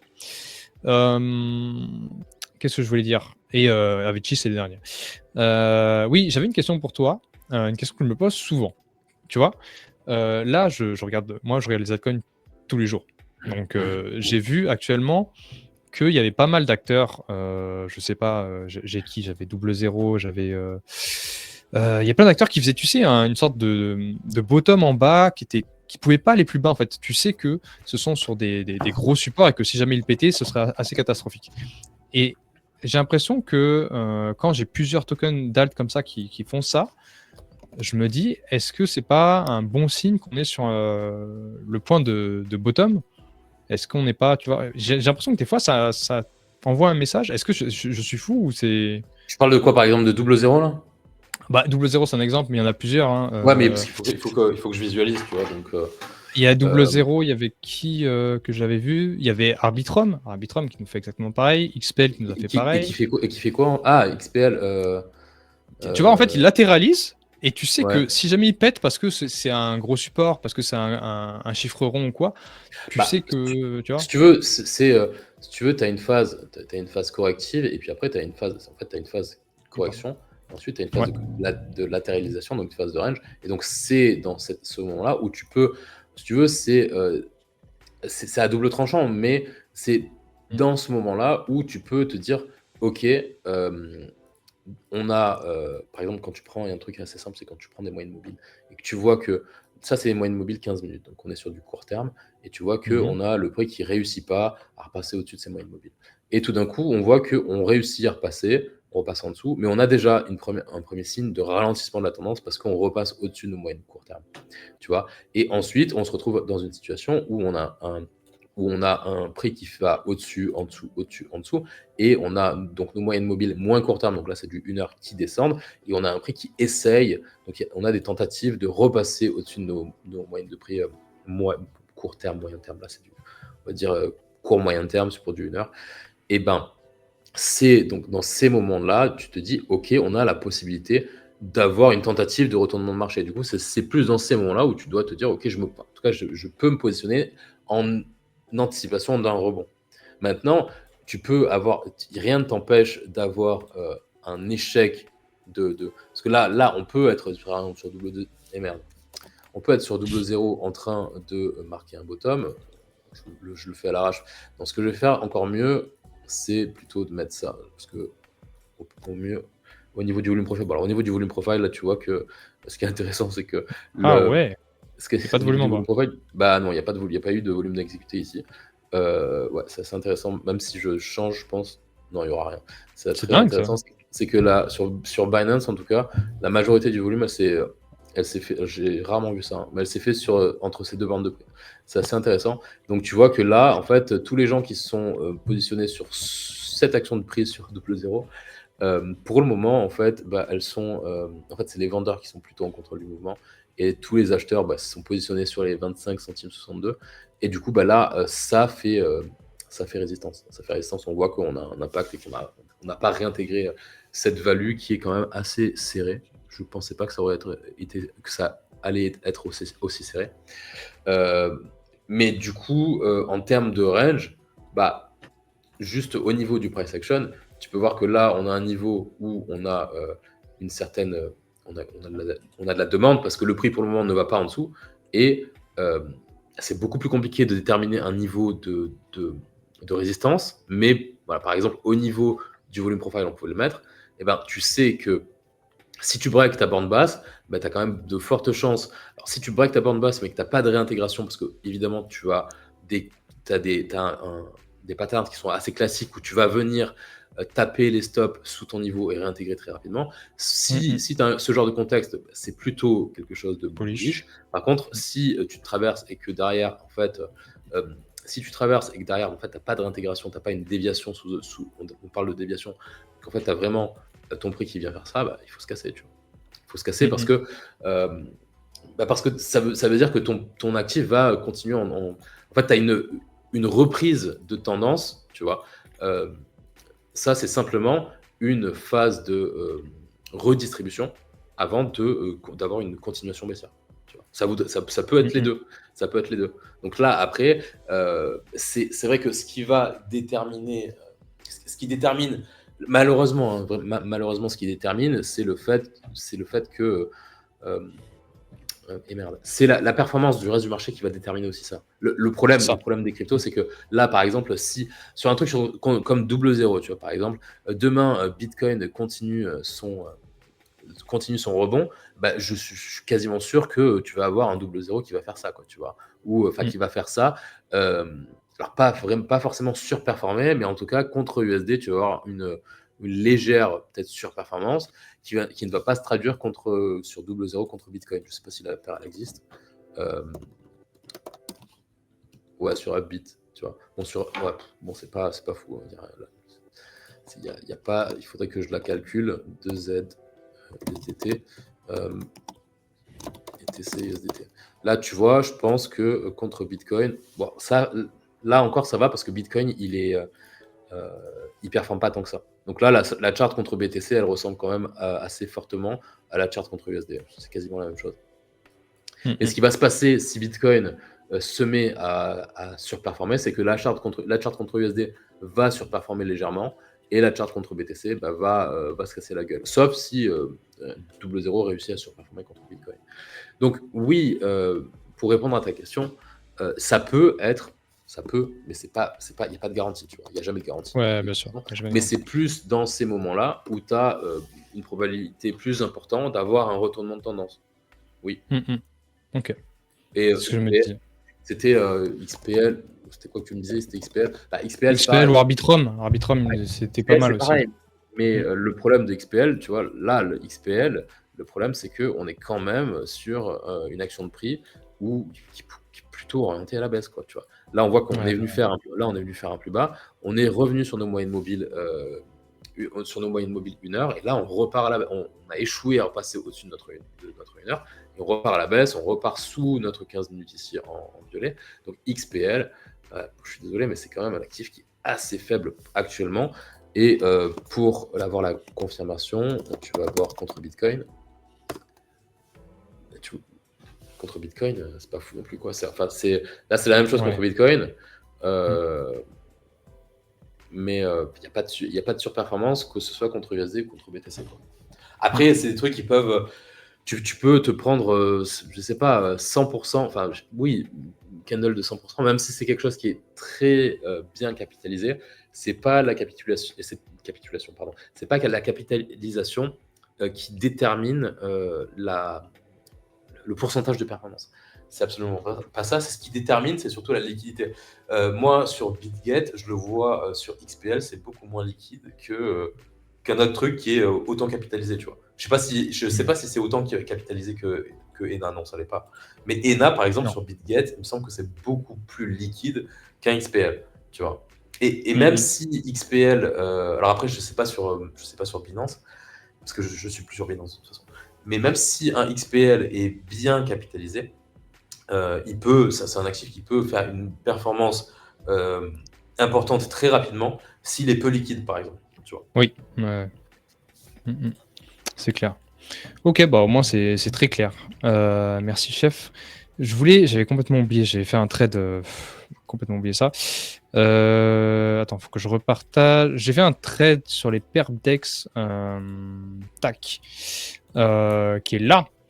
En fait, j'ai passé pas mal de temps à m'intéresser parce que maintenant que les gens commencent à moins farmer les perpdex, ça redevient intéressant. Et j'ai passé pas mal de temps, non seulement à dig le narratif, mais aussi à discuter avec les teams directement parce que je me suis dit, autant faire les choses bien, autant discuter avec elles. Et en plus, potentiellement, ce qui peut me rémunérer là-dessus, c'est pas le fait d'être payé pour, je sais pas, une campagne ou quoi, mais trouver des référoles et des référoles qui vous apportent quelque chose. Je me suis dit, je vais essayer de faire ça pour une fois. C'est la première fois que je fais ça. Et j'ai trouvé Varational. Varational qui m'a été apporté par quelqu'un que j'aime beaucoup. Et j'ai beaucoup aimé le speech. Alors, en fait, ils ont un système de loss refund qui est vraiment très cool, où ils utilisent une partie de leurs revenus pour rembourser aléatoirement les gens qui ont perdu de l'argent. Ça, je trouve ça assez rigolo. Ça apporte un petit peu un côté gambling improbable. Tu sais pas en fait quand tu appelles de l'argent si tu vas être remboursé ou non. Je trouvais ça assez rigolo. Alors, il faut savoir que ce sont les seuls market makers sur leur plateforme. Donc ça, comme le disait Egri dans le chat sur Discord, ça apporte un risque évidemment de centralisation, mais ça leur propose aussi d'avoir zéro frais. Il y a zéro frais à utiliser Varational. Tout ce que eux prennent, c'est le spread. Donc voilà, bon, ça c'est classique. Mais au moins, c'est eux qui prennent le spread. C'est pas des acteurs externes. Et en plus, comme ce sont les seuls market makers, ils peuvent lister très rapidement avec beaucoup de liquidité. Actuellement, il y a 500 paires sur Varational et je dois avouer que ça c'est très cool parce que moi j'aime bien justement long et short des tokens assez rapidement sur n'importe quel token. Et très souvent, je les trouve sur Varational, donc ça c'est assez cool. Il y a 30%, non, il y a 50% des tokens qui sont réservés à l'airdrop et il y aura 30% des revenus qui vont faire du buyback. Donc c'est vraiment pas mal. En vrai, en plus, il y a des gros investisseurs derrière. Il y a Coinbase derrière, Dragonfly. Les gars derrière, ils sont pas là depuis qu'il y a le narratif. Ils construisent ça depuis 2022, donc ils sont pas là juste pour surfer le narratif. Même si sûrement qu'ils ont accéléré depuis qu'il y a le narratif, évidemment. C'est des gars qui étaient dans Genesis à l'époque, qui ont un gros background. Donc voilà, je trouvais le projet avec beaucoup de potentiel. Il a build longtemps en stealth. Là, tout le monde en parle parce que ça y est, tout le monde. Je sais pas, ils ont lancé une campagne ou quoi. Moi, ça fait quand même 2-3 semaines que j'ai travaillé au corps pour avoir des codes. Malheureusement, le code ne marche pas, donc je ne pourrais pas vous donner mon code. Normalement, demain, ça devrait être prêt. Je le posterai sur X. Bon, tant pis. Mais en tout cas, je vous conseille de vous y intéresser. Les stats sont très, très cool. Il y a un dashboard public fait par en plus des chats d'Entropy Advisor. C'est vraiment très qualitatif. Et en deuxième, il y a Extended, c'est aussi un autre que je farm, Extended qui est fait par un ancien de chez Revolut, qui était Head of Crypto, qui n'est pas aussi bien backé, c'est-à-dire qu'il n'a pas levé de fonds. Par contre, la qualité de l'application est incroyable, je vous la montre là. Ça, c'est Varational. Varational, en termes de front-end, c'est pas hyper beau. Le back-end est incroyable, mais le front-end n'est pas hyper beau. Extended, c'est très très joli. Il y a un Volt qui vous gagne 25% d'APR. Il faut savoir que ce Volt est utilisé pour faire du market making, donc vous prenez un risque qu'il soit perdu, comme partout, hein, c'est pareil sur Hyperliquid. Mais c'est pas mal parce que ça permet aux gens de s'exposer à l'airdrop sans savoir trader, même si je suis pas sûr que ce soit autant rentable que trader, j'en doute, mais ça fait gagner quelques points quand même. Et voilà, c'est un peu sous-farmé, il n'y a pas tant de gens. Là, pour le coup, j'ai un code. Vous avez aussi Petit Prince, qui a fait un très bon travail dessus, qui m'a beaucoup inspiré, qui a aussi un code. Le mien, c'est Joestar Crypto. Le sien, c'est PPE. Donc voilà, c'est des trucs qui vous apportent. On a tous les deux négocié pour que ça vous apporte des points. Donc vous avez intérêt à l'utiliser, mais si vous ne voulez pas l'utiliser, vous ne l'utilisez pas. peu importe, mais en tout cas, intéressez-vous à ces acteurs parce que on n'entend pas tant parler. Alors, Barational, maintenant, il est partout, mais à l'époque, il n'était pas partout. Et ça reste des acteurs vraiment qualitatifs. Je trouve qu'ils sont plus qualitatifs que ceux dont on parle tout le temps en ce moment. Et voilà, j'ai fait un gros trade vraiment très fonda, je vous l'enverrai tout de suite, qui est vraiment intéressant pour le coup. Et je voulais finir l'épisode avec ce petit post que j'ai fait aujourd'hui. Moi, vous savez, je suis transparent, j'ai rien à prouver. J'ai dit ouvertement, je suis actuellement à 50% de mon ATH Wallet. C'est une réalité. En décembre, j'avais 2 fois plus d'argent qu'actuellement, parce que j'avais gagné beaucoup sur les agents IA, et surtout que j'ai fait de la merde entre janvier et mars, que ce soit le fait de ne pas avoir vendu quand ça a dump. Voilà, je me suis dit buy and hold classique, on est en 2021, pas du tout. J'ai tenu mon SMH, malgré qu'il était en dump only. Pareil, j'ai pas cut la perte, très très grosse erreur. i16Z, pareil. Bera, pareil. Bref, j'ai fait beaucoup d'erreurs qui me font qu'aujourd'hui, je suis à 50% de mon wallet. Et j'avais envie d'en parler parce qu'il faut que ce soit un peu décomplexé. Ça me fatigue de voir tous les gens sur X dire qu'ils sont en ATH Wallet et ceux qui ne le sont pas ne pas le dire. Il y a un peu une sorte de biais du survivant qui est usant et qui fait que si tu ne t'en rends pas compte, tu te dis que tu es une merde. Il y a beaucoup de gens, si vous regardez dans les commentaires, qui ont souffert. Et voilà, c'est pas grave, c'est comme ça, on continue de grind. Ce qui est important, c'est est-ce que ça vous a appris à quelque chose et qu'est-ce que ça vous a appris. Moi, je sais que ça m'a appris beaucoup, beaucoup de choses. Et voilà, si vous êtes là de toute façon sur des années, il y a très peu de chances que, à moins que vous êtes con et que vous ne remettiez pas en question, il y a très peu de chances que vous n'allez pas y arriver. Continuez d'essayer, faites toujours de votre mieux. Blablabla, classique. Mais voilà, j'avais envie un peu de parler de ça parce que voilà, un peu de transparence dans tout ça. Et puis voilà, on finit là-dessus. Je vous souhaite, comme d'hab, bon courage. Même si le marché va pas au nord, bah, faites attention à vous, protégez-vous. Et puis pensez à TP de temps en temps, pensez à un peu diversifier votre PF. Et puis voilà, la bise, merci Gourmet d'être là. D'ailleurs, j'ai complètement oublié, Gourmet qui a une blockchain. Une chaîne YouTube. On a une petite blockchain sur YouTube. Non, mais t'imagines à quel point je bouffe des white papers quand même. Crypto Gourmet. Attends, je te montre ça. Tac. Voilà, n'hésitez pas à regarder. Il fait beaucoup de vidéos tout le temps. Et c'est hyper intéressant. Donc voilà, merci Gourmet. Peut-être à la semaine prochaine. Et puis la bise à tous. Ciao, ciao. Allez, ciao.